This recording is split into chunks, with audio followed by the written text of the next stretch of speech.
Shalom Bapak Guru, terima kasih atas waktu dan kesempatan yang sudah diberikan kepada saya. Di sini saya akan membahas secara singkat beberapa materi. Tapi sebelum itu, terlebih dahulu saya memperkenalkan diri. Nama saya Maria Suryani Nahak, NIM 1903020147, kelas 4F. Berikut materi-materi yang akan saya bahas. Yang pertama, konsep dasar SIM. Yang kedua, komponen-komponen SIM. Yang ketiga, bersaing dengan menggunakan teknologi informasi. Yang keempat, konsep pengambilan keputusan dalam SIM. Yang kelima, konsep dan peranan database dalam SIM. Yang keenam, sistem informasi pendukung dalam SIM.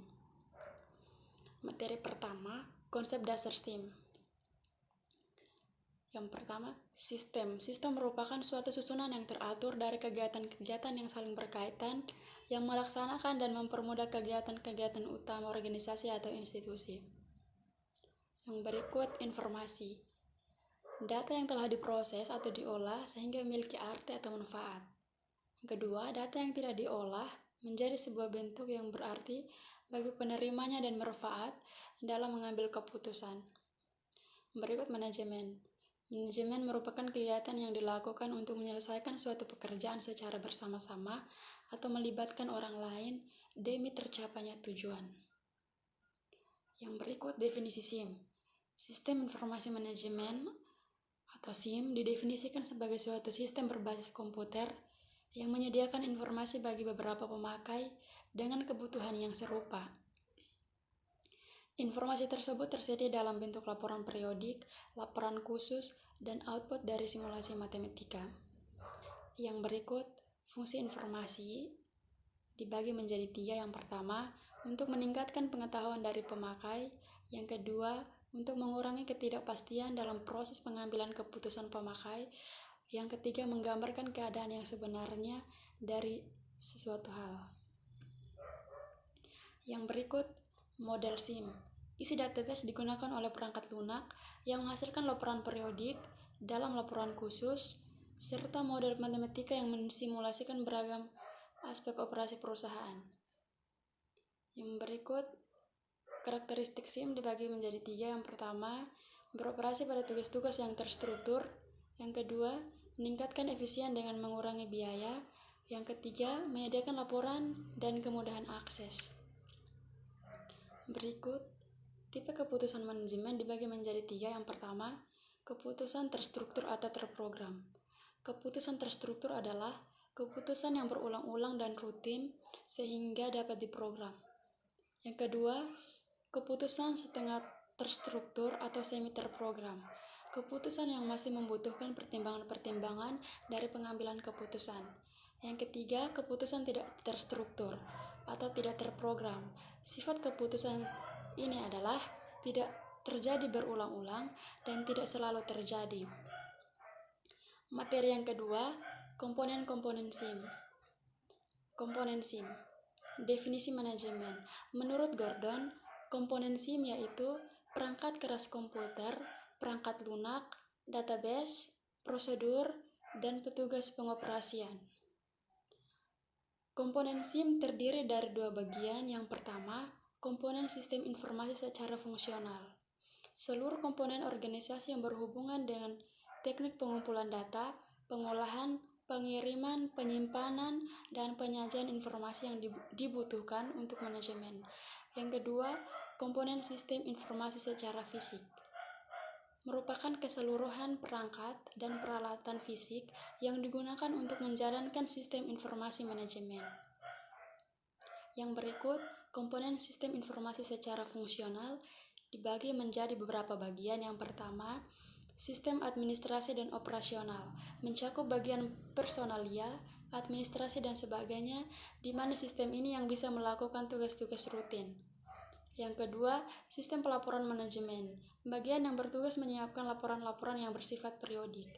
Yang ketiga, sistem database, sejumlah perangkat keras dan lunak komputer, serta pemakai yang secara terpadu bekerja menggunakan kombinasi dari database, paket database, manajemen, dan pengguna lainnya. Yang keempat, sistem pencarian, berfungsi untuk memberikan informasi yang dibutuhkan guna mengambil keputusan.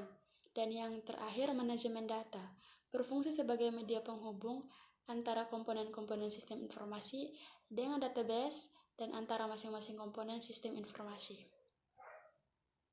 Yang berikut, komponen sistem informasi secara fisik. Dibagi juga menjadi beberapa bagian. Yang pertama, perangkat keras. Perangkat keras bagi suatu sistem informasi meliputi monitor, printer, dan lain-lain. Yang kedua, perangkat lunak, berupa file-file yang terkandung di dalamnya.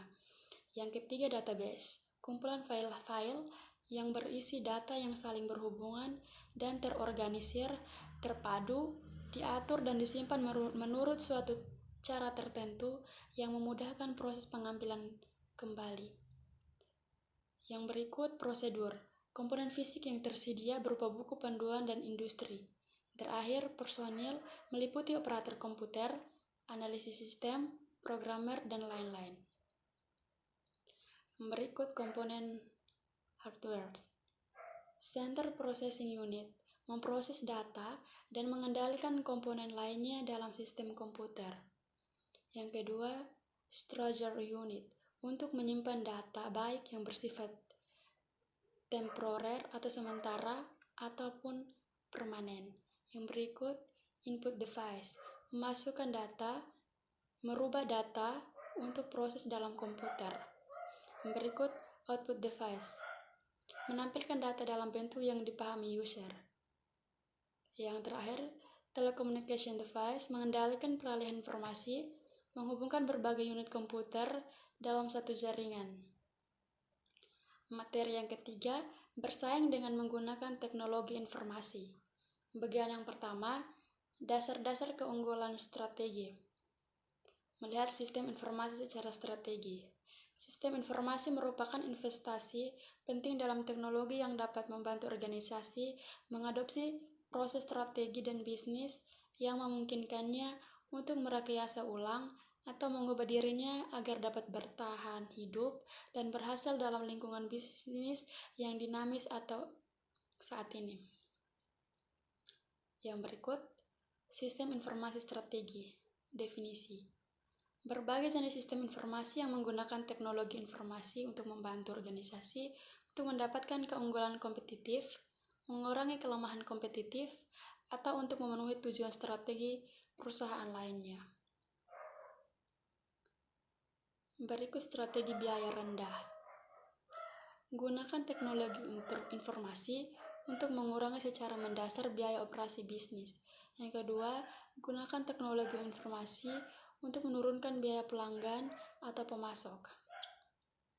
Strategi diferensiasi dibagi menjadi 3 bagian. Yang pertama, kembangkan berbagai fitur teknologi informasi untuk melakukan diferensiasi produk dan jasa dari para pesaingnya. Yang kedua, gunakan berbagai fitur teknologi informasi untuk mengurangi keunggulan diferensiasi para pesaingnya. Yang ketiga, gunakan berbagai fitur teknologi informasi untuk memfokuskan diri pada ceruk pasar yang dipilih. Rantai nilai. Definisi melihat perusahaan sebagai rangkaian, rantai atau jaringan aktivitas dasar yang menambah nilai produk dan jasanya serta selanjutnya menambah margin perusahaan. Bagian yang kedua, menggunakan teknologi informasi sebagai keunggulan strategis. Bisnis yang berfokus pada pelanggan. Yang pertama, mempertahankan loyalitas pelanggan. Yang kedua, mengantisipasi kebutuhan pelanggan di masa datang. Yang ketiga, merespons kekhawatiran pelanggan. Yang keempat, menyediakan layanan berkualitas tinggi bagi pelanggan. Peranan teknologi informasi dalam BPR. Meningkatkan efisien proses bisnis melalui kecepatan, kemampuan pemrosesan informasi, dan konektivitas komputer teknologi internet. Kelincahan. Definisi, kemampuan perusahaan untuk sejahtera dalam pasar global yang berubah cepat dan terus terfragmen, untuk global dan jasa berkualitas tinggi, berkinerja baik, dan disesuaikan dengan pelanggan. Yang berikut perusahaan yang lincah. Definisi, perusahaan yang dapat membuat laba dalam pasar dengan pilihan produk yang luas dan bermasa hidup pendek dan dapat memproduksi pesanan secara individual dan dengan jumlah yang besar. Yang berikut, strategi perubahan perusahaan virtual. Dibagi menjadi beberapa bagian. Yang pertama, saling berbagai infrastruktur dan risiko dengan mitra aliansi. Yang kedua, menghubungkan kompetensi inti yang saling melengkapi. Yang ketiga, mengurangi waktu konsep kekas melalui saling berbagi. Yang keempat, meningkatkan fasilitas dan cakupan pasar. Yang kelima, mendapatkan akses ke pasar yang baru dan saling berbagi pasar atau loyalitas pelanggan. Yang terakhir, berimigrasi dari menjual produk ke menjual solusi. Materi keempat, konsep pengambilan keputusan dalam SIM. Keputusan merupakan mekanisme organisasi untuk melakukan upaya mencapai keadaan yang diinginkan. Jadi, keputusan adalah tanggapan organisasi atas suatu masalah.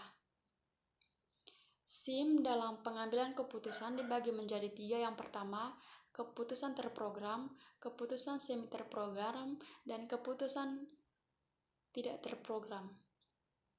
Keputusan terprogram adalah keputusan yang sifatnya berulang-ulang dan rutin sehingga dapat diprogram. Yang kedua, keputusan semi terprogram. Keputusan yang sifatnya sebagian dapat diprogram sehingga masih memerlukan pertimbangan.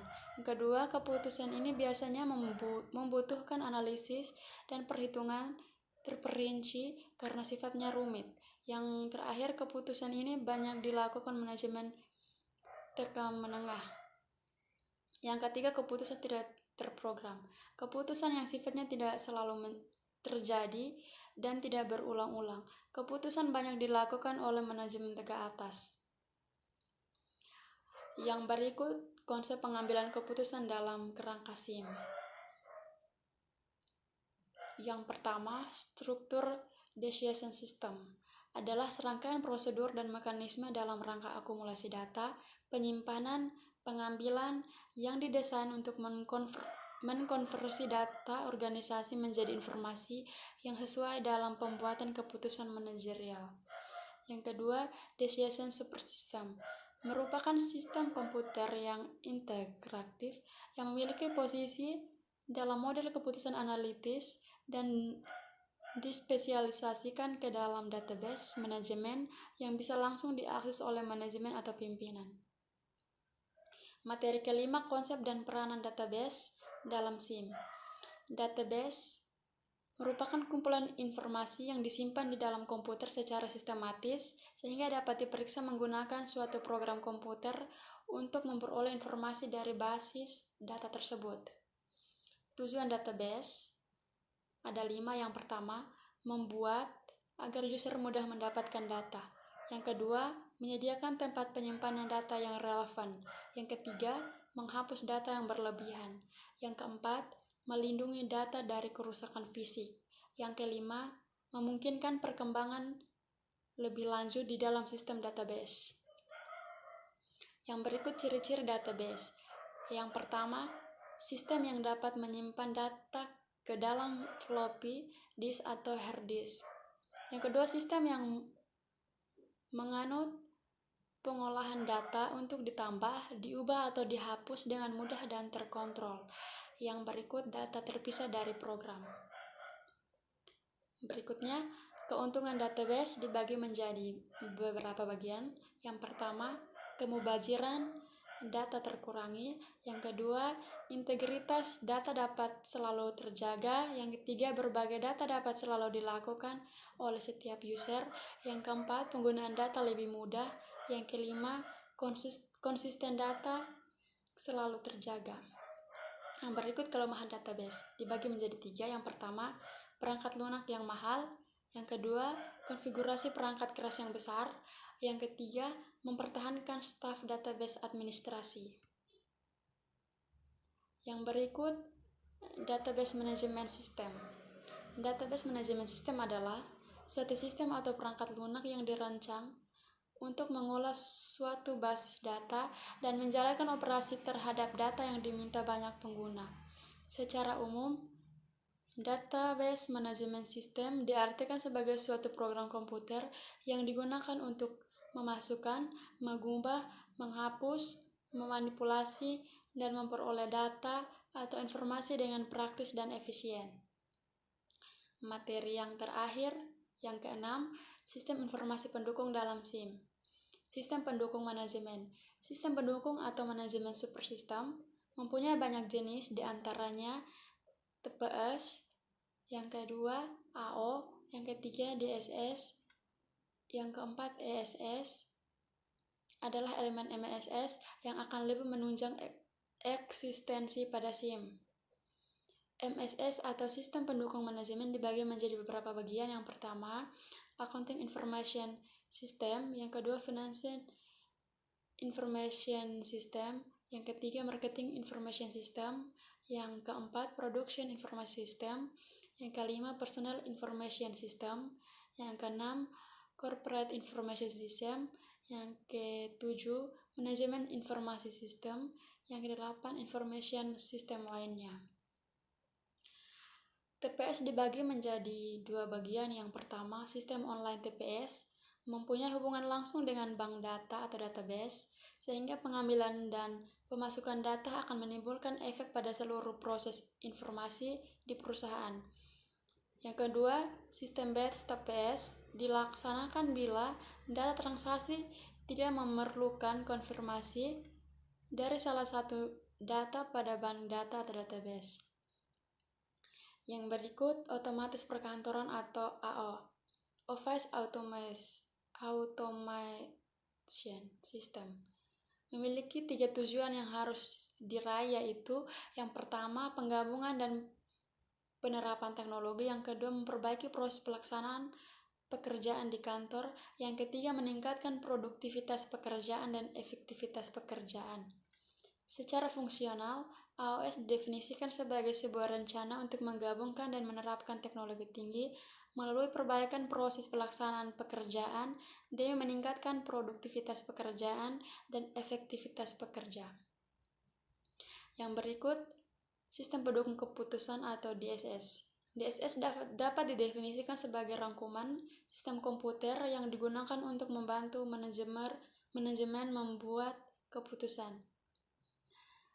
3 langkah yang dapat dilakukan oleh DSS. Yang pertama, mendefinisikan problem. Yang kedua, membuat model dengan DSS generator. Yang ketiga, menggunakan model tersebut untuk mendapatkan jawabannya. Sistem pendukung eksekutif atau ISS. Tujuan ISS adalah untuk mengintisarikan informasi dari bermacam sumber lalu dipersembahkan pada manajer tingkat atas. CSF adalah faktor yang telah membuat sebuah organisasi beril menuju sukses.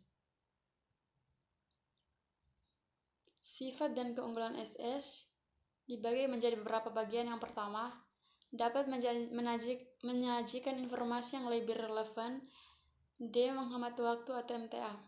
Yang kedua, dapat membantu MTA mengetahui lingkungan dengan lebih cepat, lebih singkat, atau lebih up to date. Yang ketiga, dapat dibuat khusus atau secara individu sesuai dengan yang diminta MTA serta sesuai dengan kebudayaan. Yang keempat, mempunyai kemampuan grafik yang cukup, alat presentasi yang andal, dan menyajikan dan menonjolkan intisari data. Yang kelima, dapat berkomunikasi dan membandingkan strategi dan realita agar dapat mengurangi jarak serta salah paham antara MTA di bawahan. Yang keenam, dapat memberi gambar individu tentang siapa yang berada pada CSF sehingga dapat memberikan motivasi lebih lanjut. Yang ketujuh, mampu mengambil data dari luar dengan mudah guna mempermudah penampilan alternatif. Sekian dan terima kasih materi dari saya.